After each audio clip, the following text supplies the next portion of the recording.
Both pilots? Can you fly this plane and land it? Surely you can't be serious. I am serious. And don't call me Shirley. Welcome back to Thinking Critical. This is Wes, and it's been pretty light on substantial comic book or movie news, so today I'm going to cover a bunch of comic movie subjects real quick. The newest Avengers ENDGAME trailer dropped. I'm not going to do a trailer reaction, but I am going to parse out the important details. Box office projections are now available for SHAZAM, so I'll get into a bit of those details, and I'll also be covering some brief information on the MCU's Shang-Chi movie, Red Sonja, the Batman, and the Flash films as well. The second Avengers ENDGAME trailer released Thursday morning, complete with new questions and the first appearance of the MCU's newest box office champion. We got to see many of our heroes, including Tony Stark teasing a surprise up his sleeve, Clint Barton sporting a new hairdo, possibly signaling a dark turn to his Ronin persona. Scott Lang returns from the quantum realm to realize the effects of the Thanos snap, and Natasha Romanoff speaks about a crazy plan. It also appears Thanos takes the fight to the Avengers in their own HQ, seeming to confirm speculation after the ENDGAME LEGO sets were released. There's also a shot of Steve Rodgers strapping his shield on that has some speculating this will be the last stand for Captain America. And finally, the MCU's mightiest hero, Captain Marvel, makes her first appearance in the Avengers trailer, creating a small controversy about the color of her lipstick and makeup. There were two possible big reveals, starting with the scene with Hawkeye and a previously unseen female archer. This immediately led many to assume her identity as Kate Bishop, the other Hawkeye. However, it's very likely the young lady is actually Clint's daughter, Leela Barton, and this is a flashback to explain his dark turn to Ronin. Interestingly, the girl's age doesn't really add up, as Civil War happened in 2015 and Infinity War happened in 2017 in the timeline.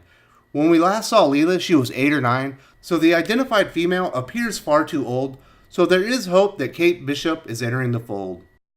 Finally, the new ENDGAME trailer has all but confirmed the previously released new Avengers Advanced Tech uniforms are modified Ant-Man suits.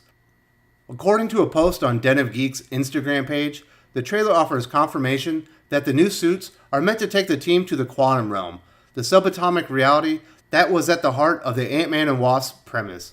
Of course, you have to ask why would Scott Lang wear the advanced tech armor instead of his Ant-Man suit if the latter is already designed to travel to the quantum realm. The new trailer will continue to be scrutinized as ENDGAME is the most heavily anticipated film in history. New Line Cinema's SHAZAM is forecasted to bring in $40 to $45 million domestically during its April 5 opening weekend, according to Deadline. The film's reported production budget is a modest $100 million. A $40 to $45 million domestic opening weekend would put it well behind the other recent DCEU films, the lowest of which was the $68 million Aquaman brought home. Aquaman was able to turn its modest opening into a massive worldwide box office, and early reactions to SHAZAM have been glowing, which could indicate it will outperform its projections.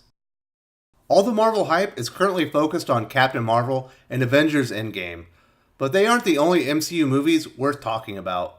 Reports indicate Marvel Studios hired Destin Daniel Cretton to direct Shang-Chi, Marvel's first Asian-led superhero movie. The Hawaiian-born writer-director has several connections with the MCU, having directed Brie Larson in both Short Term 12 and The Glass Castle, Larson and Michael B. Jordan on the upcoming Just Mercy, and is working with Ryan Coogler on an autobiographical project called Miners. Marvel Studios is reportedly planning for Shang-Chi to celebrate Asian and Asian American culture similar to 2018's Black Panther. Director Bryan Singer has been dropped from Millennium Films' planned Red Sonja reboot, according to The Hollywood Reporter. Reports indicate Singer was released from the film due to being unable to secure a domestic distributor. THR didn't disclose if the allegations of sexual misconduct surrounding Singer attributed to the film's distribution issue. Last month, Millennium pulled the film from its production slate weeks after defiantly standing by Singer. When Batman returns to the big screen in 2021, there will be a new lead actor after Ben Affleck's exit from the DCEU and new creative direction as War for the Planet of the Apes writer-director Matt Reeves takes the helm. Responding to a fan on Twitter, Reeves seemed to confirm rumors The Batman will likely begin production by the end of 2019. If this is correct, casting should be underway fairly soon, which means we should know the identity of Ben Affleck's replacement sooner rather than later. Unlike Affleck's version of Batman, Reeves' take will focus on a much younger Bruce Wayne just starting his career as the Dark Knight.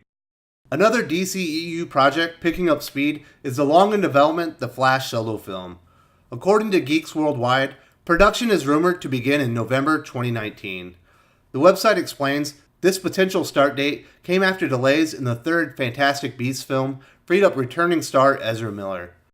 Reportedly, the massive success of James Wan's Aquaman also prompted Warner Brothers to fast-track the Scarlet Speedster's solo film. When it was first announced, the Flash solo film was set to be titled Flashpoint, but that plan has since been dropped, and the film is now set to lay the groundwork for a Speedster multiverse, according to Miller. That wraps up all the comic movie news of the last couple of days. Lots of new questions raised and very few answers from the Avengers Endgame trailer. SHAZAM is projected to open with $40 to $45 million. The MCU's Shang-Chi has a director, while Red Sonja dropped its director, and production on the DCEU's The Batman and The Flash are reportedly scheduled to begin in late 2019. If you have feedback or want to talk comic movies, leave a comment on the video. I make sure to respond to all of them, positive or negative. Both pilots. Can you fly this plane and land it?